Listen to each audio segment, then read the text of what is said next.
Alareni no yero mama gato Gaweneni jambaro mama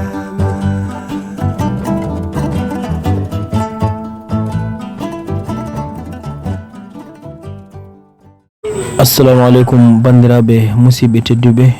amtuɓe yewde ayaw meɗen Bela TV e kala saaha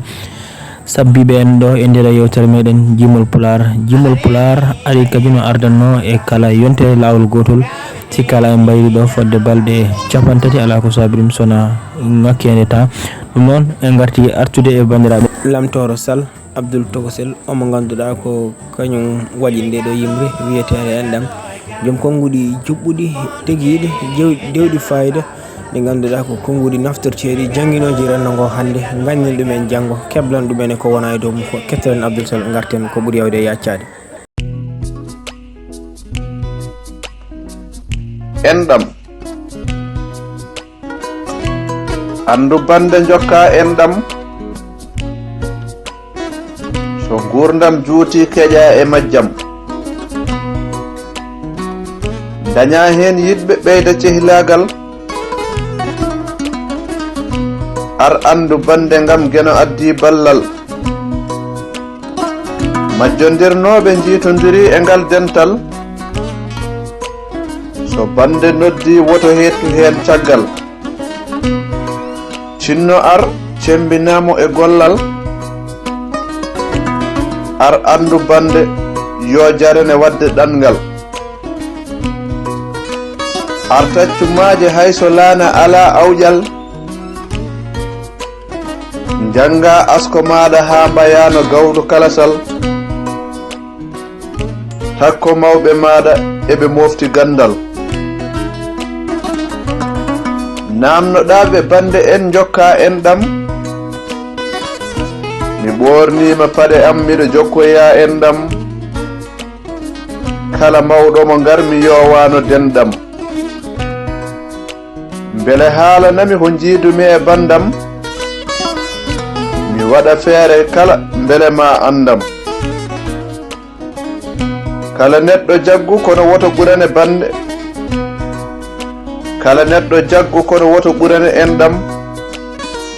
ngam enɗam wayi kono ilam amo belɗam so maayo heewi saro e pooɗam layateeri bewa ha ngabba e gawdule am ko noon enɗam belɗam wayi e rendo am bandam ar andu bande jokka enɗam ɗo galle weli ha wayno limbam to sukaɓe e mawɓe dari ndendi gollal asko cifti tindi daari no galle mama wano hanki e wuro am danki yontaɓe ɗo koɗo bismete yarne keddam bandiraɓe cato ɗum ngam jokkude enɗam holli belɗe jaaduɗe e yontam jewte belɗe ɗe ngala luural kala kettiɗo faama daña hen gandal on mo yiɗi bandum ha jokki enɗam yogeno jokku balɗe mum wonda e cellal nde yimre teddinirama kala jiɗɗo bandum jokki enɗam lamtoro Sall tigi ko enen jiidi ɗum ko enen nandi ɗum ko omo ganduɗa ko lamtoro Sall Abdoul Tokosel ha toon to leydi Espagne jooɗi toon e nder leydi Espagne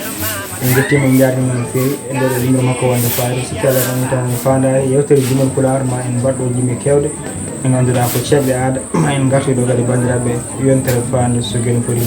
inchallahu taala en jetti bandiraɓe to en jarniɓe en mbaɗiɓe rendez-vous altine garo inchallahu taala ma en gartu ɗo kadi e numéro goɗɗo jahbeji e tufandeji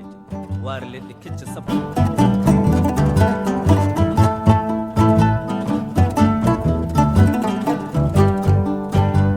Alareni no yero mama gato Gaweneni jambaro mama